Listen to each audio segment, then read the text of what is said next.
YOLO! Welcome to the first episode of the XCOM 2 playthrough. I figured my channel's name is Alex Rose Gaming, I probably ought to make a gaming video.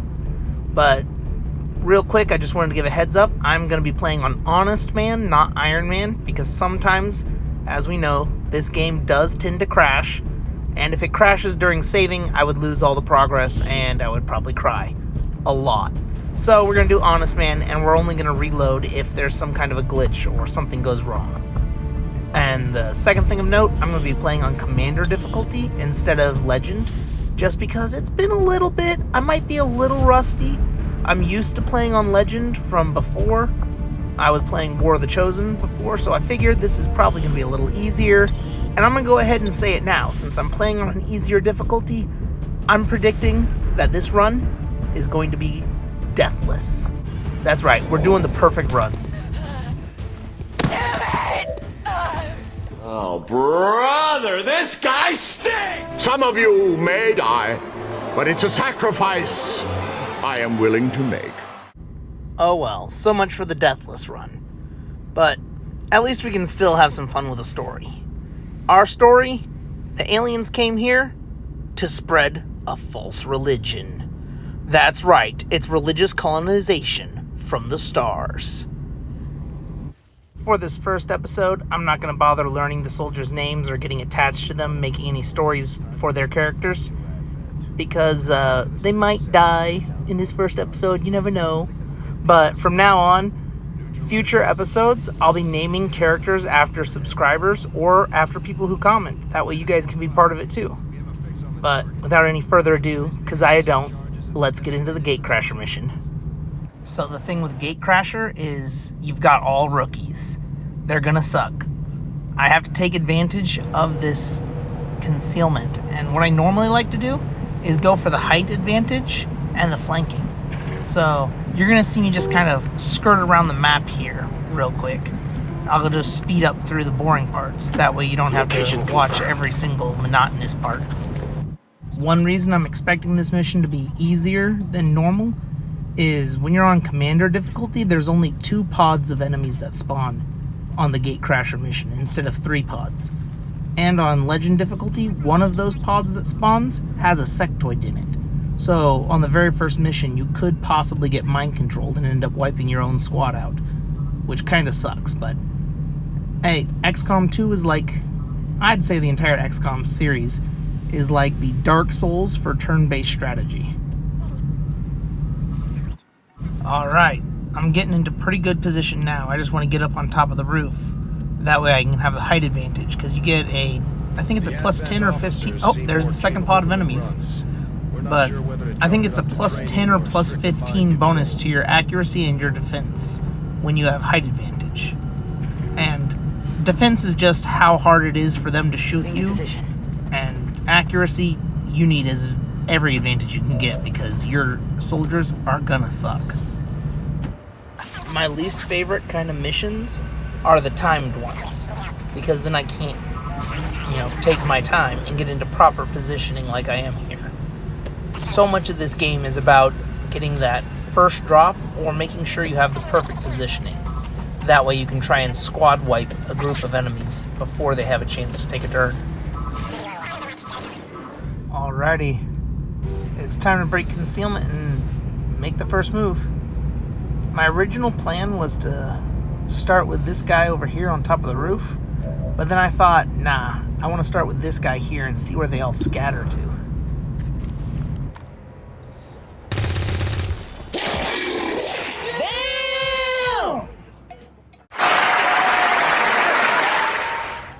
Alright, that's how you break concealment.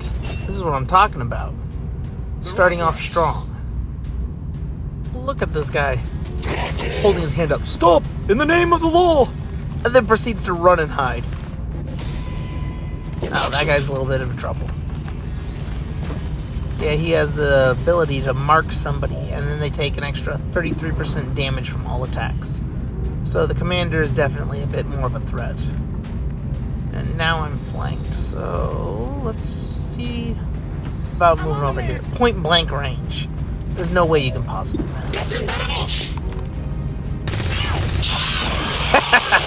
Nice. Target neutralized. I'm gonna fast forward this part because I just kind of went back and forth hemming and hawing over my decision before I finally just pulled the trigger.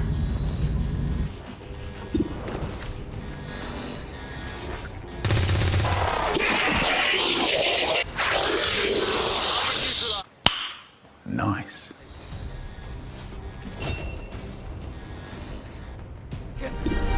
I have the high ground! I couldn't not use the high ground for this. It fits too perfectly. Alright, now these schmucks will take their turn. And see, this is what I was telling you about. You can mark someone. So now, if she gets shot, it's basically a guaranteed kill because she's taking an extra 33% damage. Oh, snap. I forgot he got shot in this mission. You know, you win some, you lose some. Okay. I honestly forgot when I had recorded this, and I thought maybe I lost a soldier on the first mission as well. That would have really sucked. Oh, this is what I'm talking about. This is why positioning is so important. We have the high ground, and we've got a flank shot. And flank shots are almost double or triple the chance to score a critical hit. There's like an actual math formula for it, but I'm so used to playing the game as quick as I can, so I usually just look at the percent chance to hit and I skip through it. I have zero patience. And another flanking shot. Beautiful. Look at how that worked out. Oh, you suck. Missed. Alright, well, that's not exactly the best positioning. So let's see what kind of a shot we can pull off.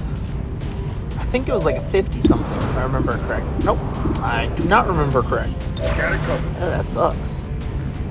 Yeah, if you're ever in a position where you don't really have good shots, but you have fairly decent cover, just take advantage of the overwatch, because there's a good chance that the enemy will try to move to flank you, and then you can get free shots off on them.